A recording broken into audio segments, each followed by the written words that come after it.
The isolation protocol. The message arrived on a Tuesday morning, cutting through Earth's communication networks like a blade through silk. Captain Sarah Chen was reviewing xenobiological data in her Geneva laboratory when every screen in the facility flickered and displayed the same holographic seal. The Celestial Federation's emblem rotated slowly, casting blue light across her startled face. "Citizens of Earth," the synthesized voice began, cold and mechanical. "By unanimous decree of the Celestial Federation Council, your planet is hereby placed under immediate quarantine. All trade agreements are suspended. All communication privileges are revoked. All travel beyond your solar system is prohibited." Sarah's coffee cup shattered against the floor. Around her, colleagues stood frozen, their faces pale with shock. The announcement continued with clinical precision, outlining the terms of Earth's isolation. No explanations were given, no appeals process mentioned. Humanity had been cut off from the galaxy with the casual indifference of someone switching off a light. "This must be a mistake," whispered Dr. Marcus Webb, Sarah's research partner. His hands trembled as he reached for his communication device. "We've done nothing wrong. Our colonies are peaceful. Our trade has been beneficial to everyone." Sarah's mind raced through the implications. For 50 years, humanity had been part of the galactic community. Their colonies on distant worlds provided rare minerals and agricultural products. Their scientists had contributed breakthrough technologies. Their diplomats had helped resolve conflicts between ancient alien civilizations. Earth had earned its place among the stars through hard work and determination. Yet now, without warning or justification, they were being banished. Over the following days, the true scope of the quarantine became clear. Federation warships took positions around Earth's solar system, their weapons trained on any human vessel that dared approach the boundary. Trade ships carrying vital medicines were turned away. Communications with human colonies beyond the barrier were completely severed.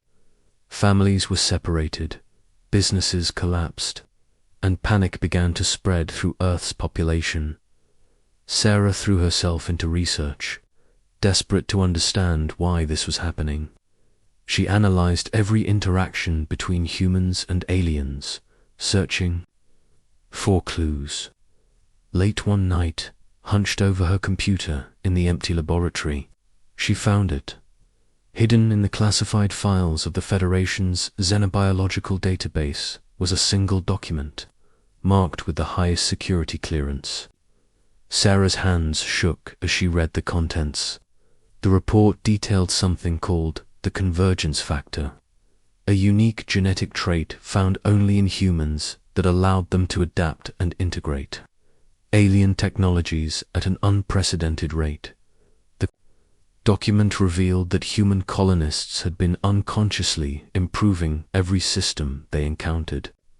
Their presence on alien worlds had led to agricultural yields increasing by 300%. Their engineers had solved problems that had stumped Federation scientists for centuries.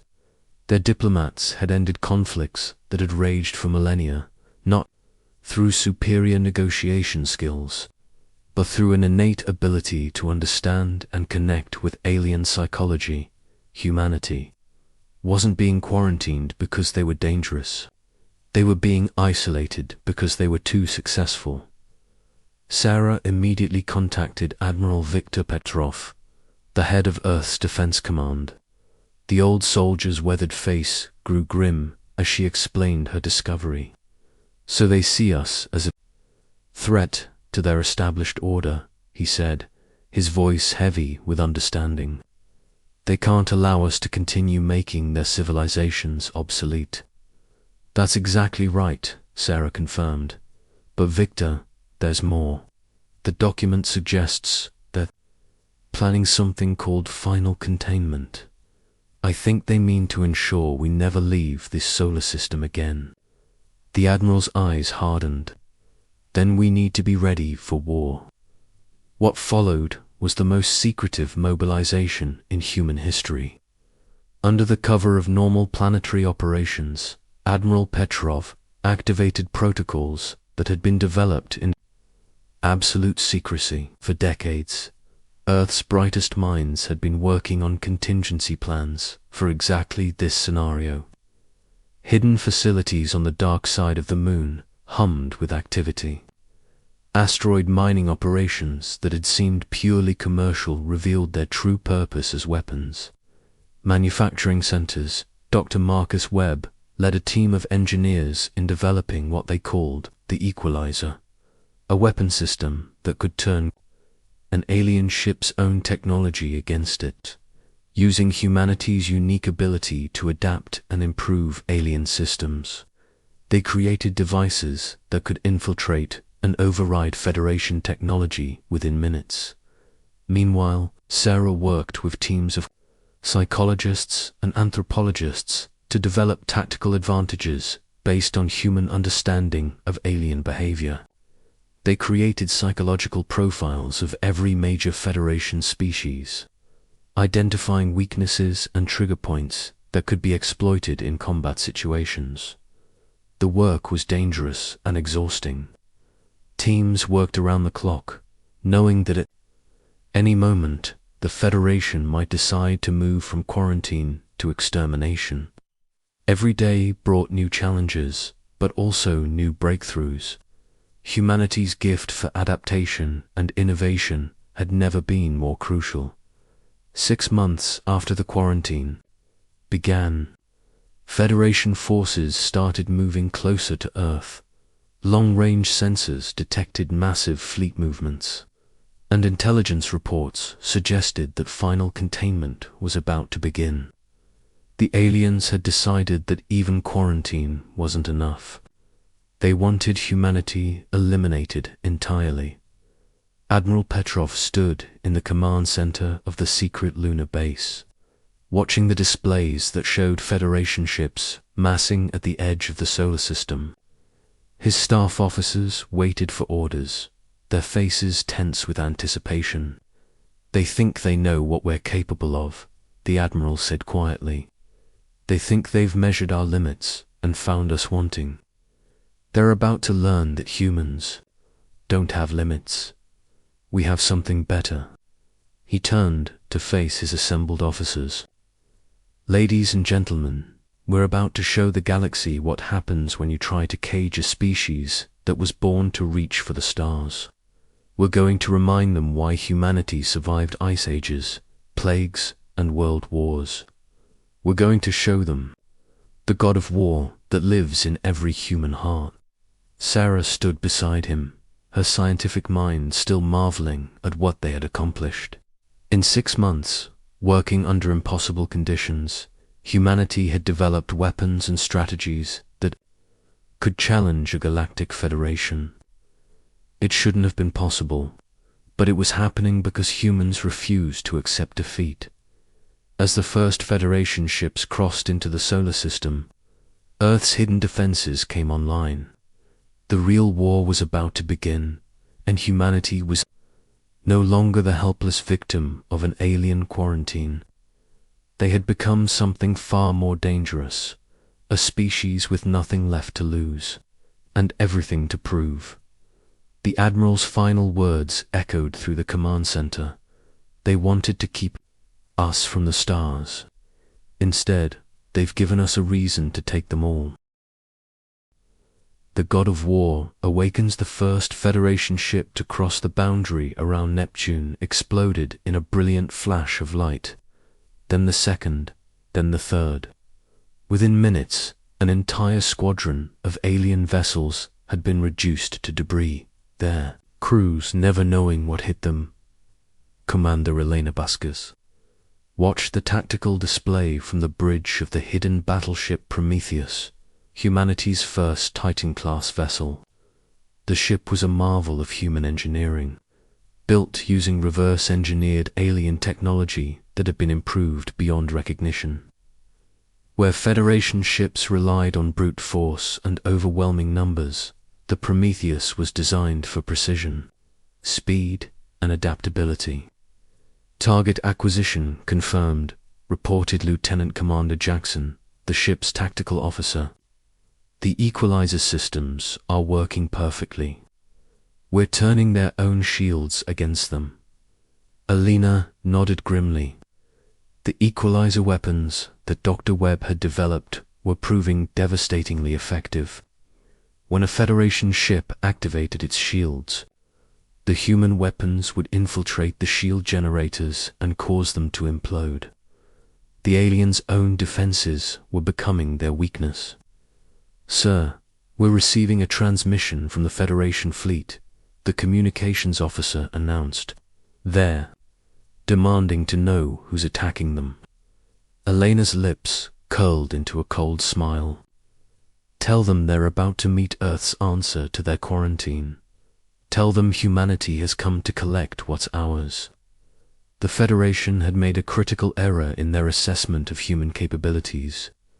They had studied humanity's peaceful expansion into the galaxy and concluded that humans were primarily explorers and traders, not warriors. They had failed to understand that humans were peaceful by choice, not by nature. Ambassador Zetkara, the Federation's military coordinator, stared at the tactical displays aboard his command ship in disbelief.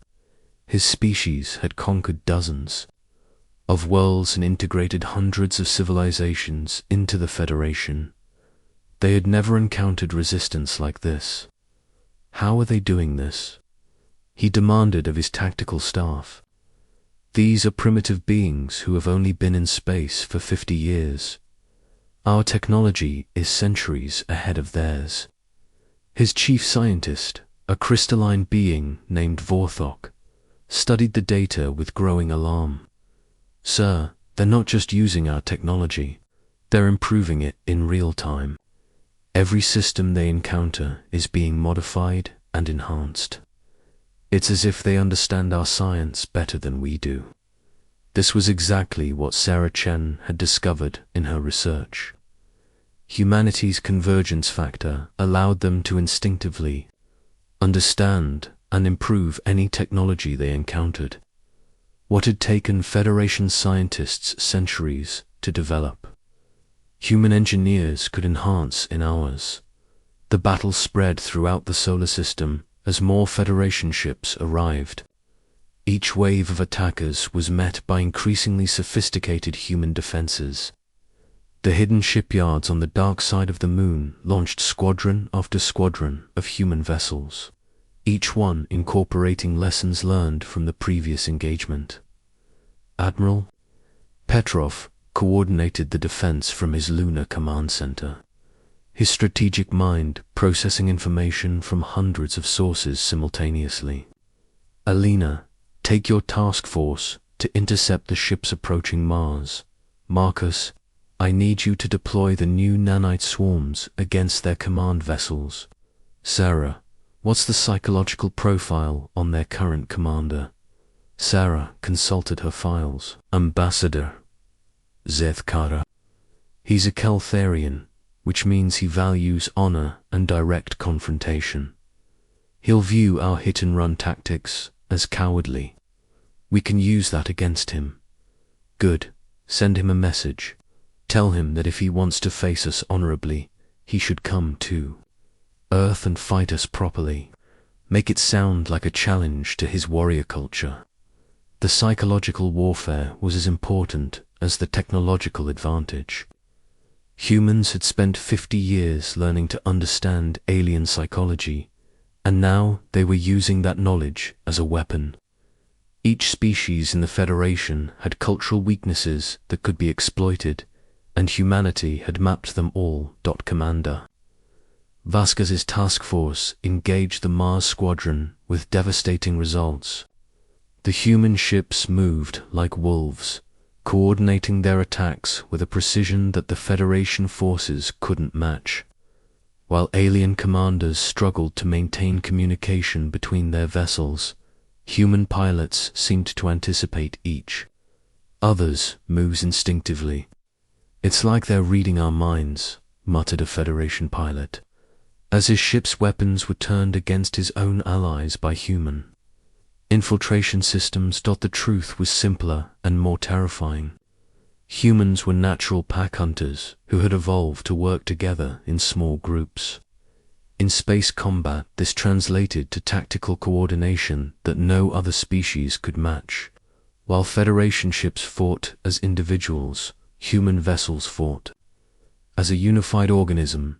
Dr. Webb's engineering teams were working miracles in the hidden facilities. Every captured Federation technology was reverse-engineered and improved within hours. Weapons that had taken alien civilizations decades to perfect were being enhanced by human creativity and intuition. The beautiful thing about human nature, Marcus explained to his team, is that we're never satisfied with good enough.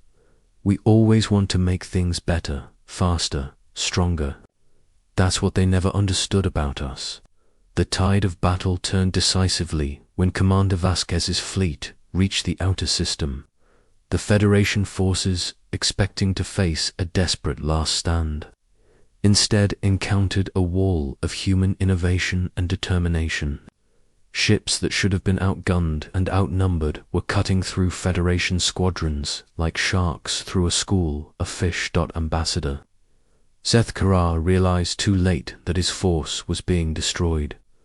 The reports coming in from his commanders painted a picture of complete tactical superiority on the human side.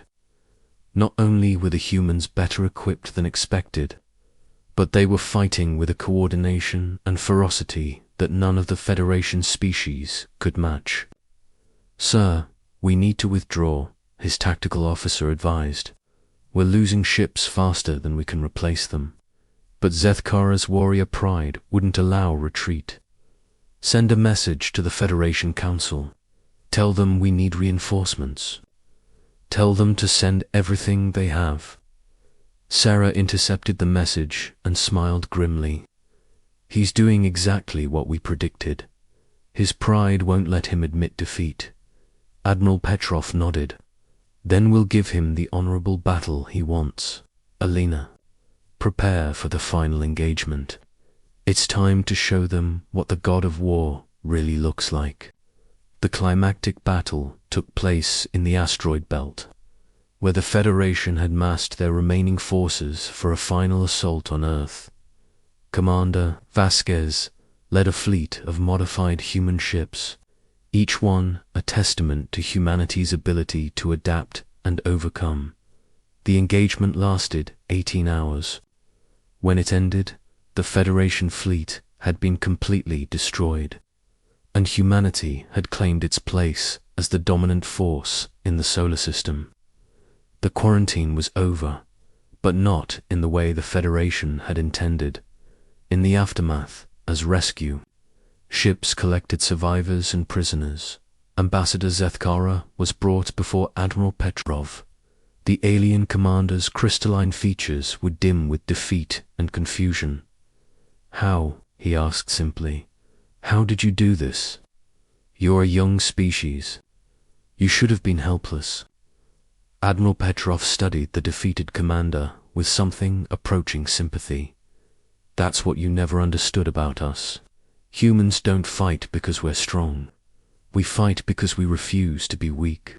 You tried to cage us, so we became something that couldn't be caged." Sarah stepped forward, her scientific mind still fascinated by the aliens' failure to understand humanity. "Your species conquered the galaxy by overwhelming less advanced civilizations. You never learned to adapt because you never had to. But humans spent millions of years learning to survive against impossible odds. You gave us exactly the kind of challenge we were born to overcome." The Federation's attempt to isolate humanity had backfired spectacularly. Instead of containing the human threat, they had forced humans to become something far more dangerous. Earth was no longer just another member of the galactic community. It was the community's new dominant power. As the first human ships prepared to leave the solar system and reclaim their colonies, Admiral Petrov reflected on what had been accomplished. They had fought not just for survival, but for the right to reach for the stars. They had proven that humanity's greatest strength wasn't their technology or their numbers, but their refusal to accept limitations. The god of war hadn't been a weapon or a strategy. It had been humanity itself, awakened to its full potential by the threat of extinction. The Federation had tried to block Earth from the stars, but they had only succeeded in teaching humans to claim them all.